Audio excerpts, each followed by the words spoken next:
बच्चों, चलिए प्रश्न पढ़ते हैं। तो प्रश्न में दिया गया है केवल रिक्त स्थान शिरा ही शुद्ध रक्त का वाहक होती है। तो इस प्रश्न की मुख्य अवधारणा के बारे में हम जान लेते हैं। तो यहाँ लिखेंगे मुख्य अवधारणा। इस प्रश्न की मुख्य अवधारणा है रक्त वाहिनी। तो लिखते हैं रक्त वाहिनी। ये ऐसी वाहिनी होती है जिनमें रक्त जो है यह प्रवाहित होता है। तो यहाँ लिखेंगे ऐसी ऐसी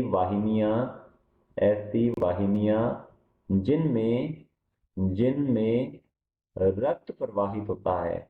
रक्त प्रवाहित होता है रक्त वाहिनी कहलाती है। रक्त वाहिनी कहलाती रक्त वाहिनी कहलाती है। ये कहलाती है रक्त वाहिनी। और रक्त वाहिनी जो है यह मुख्यतः दो प्रकार की होती है। एक तो होती है धमनी और दूसरी होती है शिरा। यदि हम धमनी की बात करें तो धमनी की दीवार मोटी होती है। तो हम यहाँ लिख सकते हैं इसकी जो दीवार होती है धमनी की यह मोटी होती है।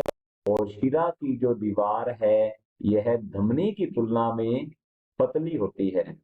और यदि इसमें गुहा की बात की जाए, गुहा या फिर जिसे ल्यूमेन कहते हैं, तो यहाँ लिखेंगे गुहा या ल्यूमेन जिसे कहा जाता है, यह होता है संकरी। जबकि जो शिरा है इसकी ल्यूमेन होती है चौड़ी। तो लिखेंगे इसकी ल्यूमेन जो है धमनी की तुलना में चौड़ी होती है। और यदि बात की जाए इनके बारे में तो धमनी जो है यह अधिकतर, तो यहाँ लिखेंगे अधिकतर, यह धमनी जो है अधिकतर ऑक्सीजनित या शुद्ध रक्त का, अधिकतर शुद्ध रक्त की वाहक होती है।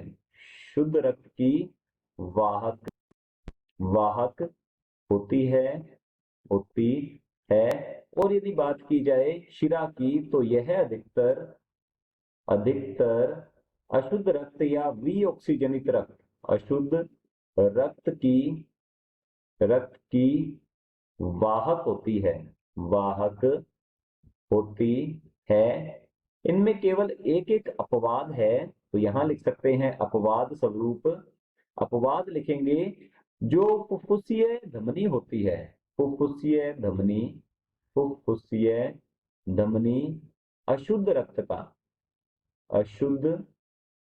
रक्त की वाहक होती है। अशुद्ध रक्त की वाहक होती है। इसी प्रकार से एक शिरा जो है वह भी शुद्ध रक्त का परिवहन करती है। तो हम यहाँ लिख सकते हैं अपवाद स्वरूप फुफ्फुसीय शिरा जो होती है, तो लिखेंगे फुफ्फुसीय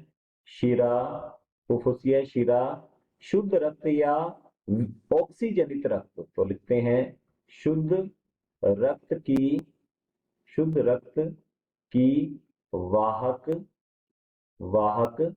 होती है वाहक होती है। तो हमारा जो प्रश्न है केवल